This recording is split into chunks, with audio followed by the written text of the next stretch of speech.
Siria está aquí, a 8 horas de avión de España.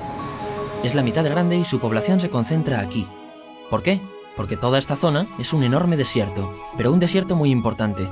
Tiene 1/3 de las reservas de petróleo del mundo y también de gas natural. Según algunos, el nuevo petróleo.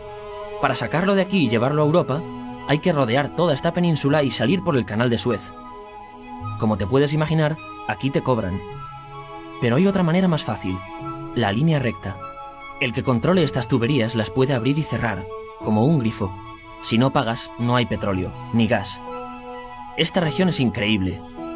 La civilización en el planeta empieza en 3 sitios y este es uno de ellos. Mesopotamia, aquí. Sumer, que te sonará menos, pero es donde empieza todo, aquí también. ¿Recuerdas la Torre de Babel de la Biblia? La hicieron estos tíos. Egipto, aquí. Siempre ha sido un punto de contacto entre Oriente y Occidente, dando a Asia salida al Mediterráneo. Quizá por eso aquí nacen las principales religiones monoteístas, el judaísmo, el cristianismo y el islam.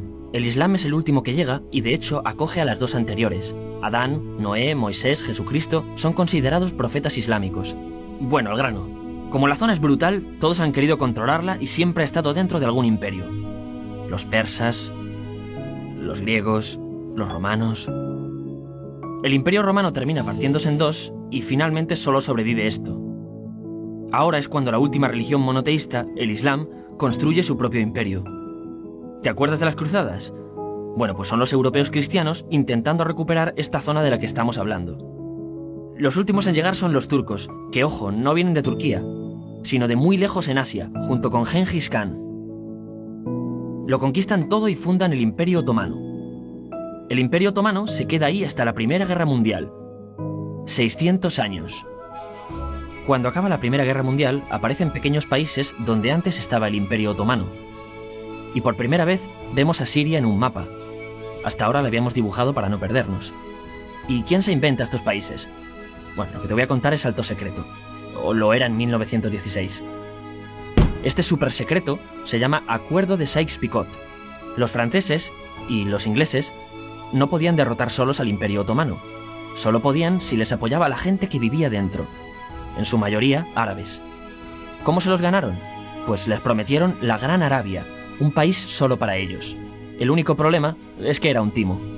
Antes de seguir, recuerda una cosa. Los árabes son un pueblo, pero no una religión.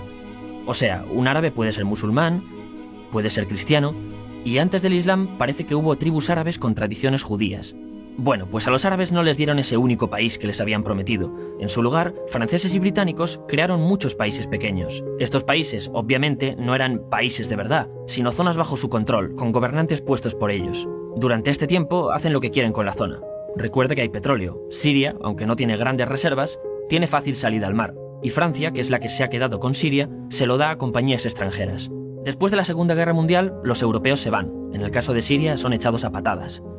Pero antes de irse, crean otro estado, Israel.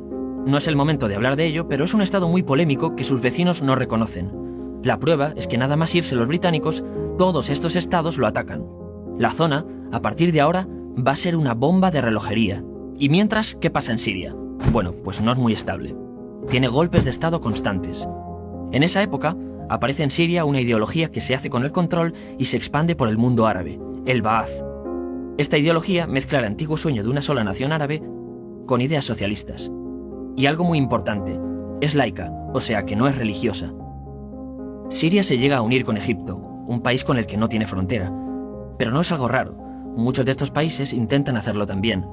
Como recordarás, a esta gente se le había prometido un solo país y las ganas las seguían teniendo. Pero la unión falla. En este tiempo, Egipto les convence para nacionalizar el petróleo. En Siria, Al-Assad, el padre del Assad de ahora, se convierte en jefe del estado Ba'ath. En Irak, también Ba'ath, comienza a ganar fuerza Saddam Hussein. Las diferencias entre ambos países dividen a los partidos Ba'ath de otros países en pro-Siria o pro-Irak. Ahora ocurre la Guerra Fría. El mundo se divide en 2. O eres de Estados Unidos o de la Unión Soviética. Son años muy movidos en los que se pegan constantemente con Israel, invaden su vecino Líbano y comienza una oposición islamista al régimen Ba'ath de Assad. Los hermanos musulmanes. Vale, volvamos atrás un momento. Recuerdas que la mayoría de árabes eran musulmanes, ¿verdad? Bueno, pues dentro de los musulmanes hay 2 ramas fundamentales. Suníes, la mayoría, y chiíes. En el caso de Siria, a pesar de ser un estado laico, los gobernantes como Assad y los jefes militares eran chiíes, los cuales representan menos del 13%. En cambio, casi el 70% de la población es suní. Un dato curioso es que los cristianos son casi el 10%. Que los chiíes controlen el gobierno y ejército mosquea a la población suní, y ese sentimiento es aprovechado por los hermanos musulmanes, islamistas radicales suníes. Estos toman las armas en la ciudad de Hama, en contra del gobierno, y Assad acaba con la revuelta a costa de matar miles de civiles y encarcelar a mucha gente. En el año 2000, Assad padre muere, y le sucede Assad hijo.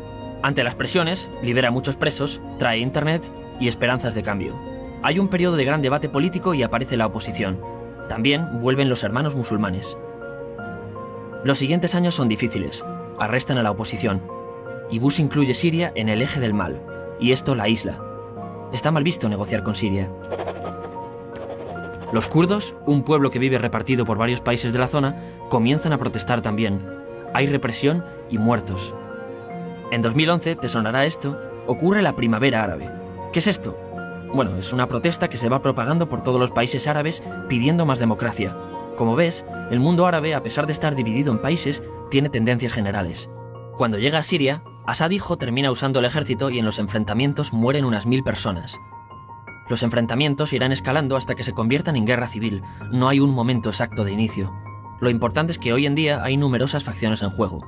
Vamos a verlas. Pero primero piensa en que todo está dividido entre chiíes, la minoría, y suníes, la mayoría. Chiíes, y además laicos, o sea, no religiosos, son el gobierno de Al-Assad. Controla todo esto, que si recuerdas son básicamente las zonas chiíes del país, y está enfrentado al resto.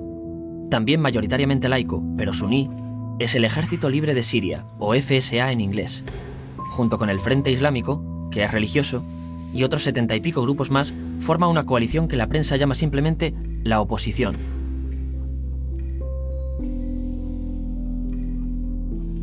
También suníes e islamistas, pero radicales, son Al-Nusra, llamados Al-Qaeda en Siria porque son básicamente eso, Al-Qaeda en Siria. Otros islamistas radicales son el ISIS o Estado Islámico.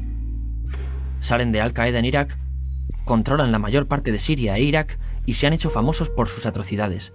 Su objetivo teórico impacta a muchos. Es un Estado Islámico a lo largo de Asia, África y Levante. Aunque a ti ya te suena, ¿verdad?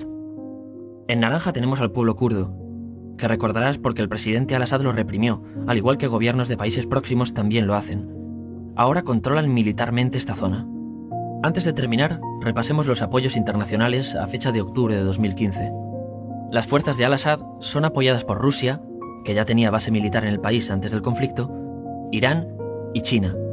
Todos son países de lo que Europa llama Oriente. En contra de Assad, apoyando a la llamada oposición, luchan Estados Unidos, Turquía, Francia, Gran Bretaña y Arabia Saudí. Podemos terminar con algunas conclusiones. Te advierto que esto ya es pura opinión. Si recapitulamos, vemos que la región es estratégica. Por su situación privilegiada, todos la quieren. Siria siempre ha estado bajo el paraguas de grandes imperios. Piensa que hace 100 años la actual Francia era Francia. Gran Bretaña era Gran Bretaña. Pero es que hace 200 también, y hace 300 también, y hace 400 también. En cambio, Siria solo es Siria desde hace menos de 100 años, y solo se gobierna a sí misma desde hace poco más de 50. Además, jamás decidieron sus fronteras, se las impusieron. Europa dividió Oriente Medio a su antojo para controlarlo, diseñando países sin tener en cuenta su población. Muchos historiadores dicen que todo pueblo tiene la necesidad de manejar su propio destino, pero estos ingredientes que hemos visto juegan en contra de proyectos como la Siria Ba'ath, que encima usa la represión para mantenerse. En última instancia, lo que producen es una guerra civil. En este contexto no es extraño que aparezcan actores que se alimenten de la desesperación, el sentimiento suní de opresión y la visión de Occidente como invasor. ISIS usa la identidad árabe y la mitología de antiguos imperios. Cuando quieras entender el presente, pregúntate, ¿y el pasado?